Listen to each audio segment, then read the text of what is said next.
And then it was really just like, I mean, we had a really bare bones spreadsheet. It was like, okay, this is how much the property would cost. This is how much we are putting in for the down payment. This is our mortgage amount per month.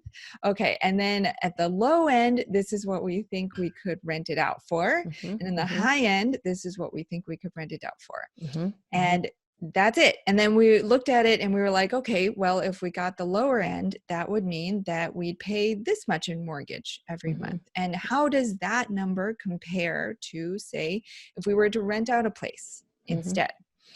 And so really that's it. We didn't get into like reserves and CapEx and all of this stuff that we do now. It was just like, okay, does it feel good? Okay, how about you? You feel good about this? Okay. Anyone who's listening, you just get out there and you just do it. And, you know, I think that's the important thing is you get out there and you do it, because I think all too often, especially newer investors who are coming in right now, think they've got to do all of that fancy stuff. And I'm not sitting here telling you you shouldn't. I'm just saying that if you don't necessarily think you've got it all down pat, I think the important thing is that you get out there and you start doing to the best of your ability, right? And it's getting out there. And, you know, I think we were talking on a podcast the other day and they mentioned, you know, Kiyosaki saying that, you know, wealth is really in the experience of the things that you do in your life. And so, you know, it's the doing, it's not the having, right? It's not the having the cash flowing house or having,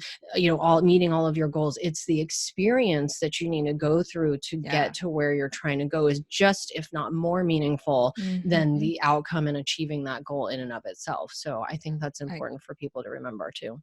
I couldn't agree more. And I think it's almost a blessing that we weren't involved in the whole real estate world. You know, we didn't know, there was no Bigger Pockets back then. I hadn't even read Rich Dad Poor Dad at that point. I didn't know anything. And it was almost a blessing, because otherwise, think of it, we would have been like, oh, we can't do this until we have the spreadsheet together. Right. We can't do this until we've read XYZ books or taken all of these courses.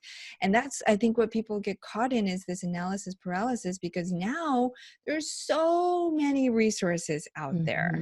How are you ever going to get through all of them? You're not. Right. So you just have to figure, you know, at a certain point, you just got to pull that trigger and just do it. And if, you know, maybe a home run, maybe not, but you'll learn in the process.